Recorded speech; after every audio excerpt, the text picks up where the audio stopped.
मुसलमान कहता है हम दूसरे की वजह से पिछड़े हैं। कभी सेल्फ इंट्रोस्पेक्शन भी कर लो, अपनी वजह से पिछड़े हैं। मुसलमान शब्द के खिलाफ कोई नहीं बोलता था। आज गूगल पे टाइप करना है हिस्ट्री ऑफ नोबेल प्राइज, हर दूसरा नाम यहूदी होगा। इनको भी रिफॉर्म करना पड़ेगा। अगर ये रिफॉर्म नहीं करेंगे तो 1870 में किताब आई, उसका नाम था इंडियन मुसलमान, उसके लेखक थे W.W. हंटर। और इस किताब में यह बात बताई गई कि भारत का मुसलमान बहुत पिछड़ा है। क्यों पिछड़ा है? आरएसएस की वजह से पिछड़ा है। हाँ, आरएसएस बोले भैया अभी है नहीं, आरएसएस तो 1925 में पैदा हुई। ये इस देश के मुसलमान की सबसे बड़ी दिक्कत है, वो अपने पिछड़ेपन का जिम्मेदार दूसरे को मानता है। और जो भी अपने पिछड़ेपन का जिम्मेदार दूसरे को मानेगा वो भीख मांगेगा। अब ऐसे ही डॉक्टर अंबेडकर सोच लेते, सारा दिमाग नेगेटिविटी से भर लेते, तो पढ़ पाते? कभी नहीं पढ़ पाते। डॉक्टर अंबेडकर ने किसी को अपनी स्थिति का जिम्मेदार नहीं माना, खुद को, और फिर अपनी स्थिति को सुधार कर सर्वोच्चतम शिखर पर पहुंच गए। मुसलमान कहता है हम दूसरे की वजह से पिछड़े हैं। 1206 से 1707 मुसलमान शासक, 1858 से 1947 प्रो मुस्लिम गवर्नमेंट, 1951 से लेकर 2014 मुसलमान शब्द के खिलाफ कोई नहीं बोलता था और तुम पिछड़ गए। तो इस किताब में दिखाया कि भाई मुसलमान बहुत पिछड़े हैं, अपनी वजह से पिछड़े हैं, किसी की वजह से नहीं पिछड़े, अपनी वजह से। शिक्षा पे ध्यान दो, 10 साल चपक के बच्चों को निकाल घर से ले जाओ, पढ़ाओ, पढ़ाई कंपलसरी कर दो। देखो 10 साल के अंदर तुम्हारा पिछड़ापन गायब होता है कि नहीं गायब होता है। आज गूगल पे टाइप करना है हिस्ट्री ऑफ नोबेल प्राइज, हर दूसरा नाम यहूदी होगा। ईरान को एक साइंटिस्ट को मारे थे,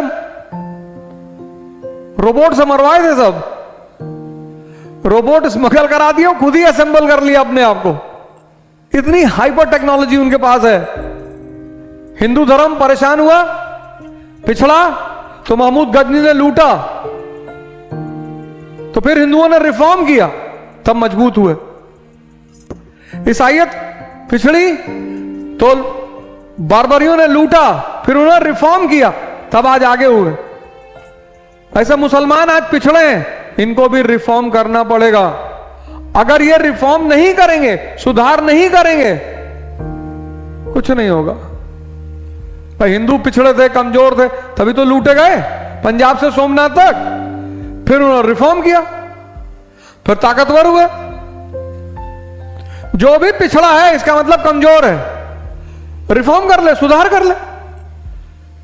कल मैंने तुमको तरीका बताया, तुमने लगाया, एक दिन में 1% सुधार हुआ, 10 दिन में 10% हो जाएगा, और 100 दिन में 100%, यानी 3 महीना, 90 दिन मान लो। तो मैं कहता हूं 6 महीना, 6 महीने में क्या हाल हो जाएगा तुम्हारा। तो इस किताब ने कहा, जो किताब थी इंडियन मुसलमान, इसने कहा कि मुसलमान बहुत पिछड़े हुए हैं, गरीब हैं। तो अमरोहा के एक मुसलमान जज थे, उनका नाम था सर सैयद अहमद खान। उनको मुसलमानों की इस कंडीशन पे बड़ी दया आई। सर सैयद अहमद खान, इनको बड़ा दुख हुआ सर सैयद को कि भाई हमारे कौम के लोग पिछड़े हुए हैं, तो हम अपने कौम के लिए कुछ ना कुछ करेंगे। तो इन्होंने सरकार से कहा कि साहब हम अपनी कौम के लिए कुछ करना चाहते हैं। बोले करो। तो 1875 में इन्होंने एक कॉलेज की स्थापना की, 1875। उस कॉलेज का नाम था Anglo Mohammedan oriental college, Anglo Mohammedan oriental college. यही एंग्लो मोहम्मडन ओरिएंटल कॉलेज बाद में बना AMU, अलीगढ़ मुस्लिम यूनिवर्सिटी। दुनिया के एक अच्छे संस्थानों में उसका नाम है, अच्छी यूनिवर्सिटी है अलीगढ़ मुस्लिम यूनिवर्सिटी। तो ये बनी AMU बाद में। 1870 में क्या हुआ, किताब आई। 75 में एंग्लो मोहम्मडन ओरिएंटल कॉलेज की स्थापना हुई, to promote modern education among Muslims, मुसलमानों के बीच आधुनिक शिक्षा का प्रसार। बहुत बढ़िया कदम, बहुत प्यारा कदम, बहुत प्यारा कदम। मदरसा नहीं खोला सर सैयद ने, कॉलेज खोला। और कॉलेज में क्या किया जाएगा, आधुनिक शिक्षा दी जाएगी। किसको, मुसलमानों। दुनिया में जिसका भी कल्याण होगा शिक्षा से ही होगा। कबीर जुल्हा है, लेकिन आज तक पूजे जा रहे हैं सिर्फ ज्ञान की वजह से। सिर्फ ज्ञान। इस दुनिया में जो भी भगवान बनेगा उसमें शिक्षा की भूमिका होगी। 1875 में सर सैयद ने एंग्लो मोहम्मडन कॉलेज की स्थापना की। किसके मदद से की? सरकार की मदद से। सरकार, अगर मैं स्कूल खोलना चाहता हूं, अब यूपी गवर्नमेंट चाहे कल खुल जाए, इतनी जमीनें पड़ी हैं सरकार की, नजूल जिनको बोलते हैं। अभी कल यूपी गवर्नमेंट कहते हैं कि यार ओझा जी तुम ले लो यार, इलाहाबाद चाक घाट के बीच में ले लो 200 बीघा, तो सबसे बड़ा चैलेंज तो जमीन ही है ना। दे दिया 200 बीघा, 12-15 पूंजीपतियों के यूपी को बोल दिया कि पैसा लगा दो यार, 50-50 करोड़ दे दो, 500 करोड़, 200 बीघा जमीन, 500 करोड़ पैसा, 6 महीने में स्कूल तैयार, सनातन शिक्षा केंद्र। अरे भैया जो पैसा देगा नाम भी तो उसी का ही रहेगा, हैं?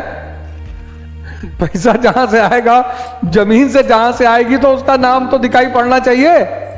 नाम से पता चलता है कि पैसा कहां से आ रहा है। जमीन यूपी सरकार दे, पैसा यूपी के पूंजीपति दे, और हम लिख दें बिस्मिल्लाह संस्थान।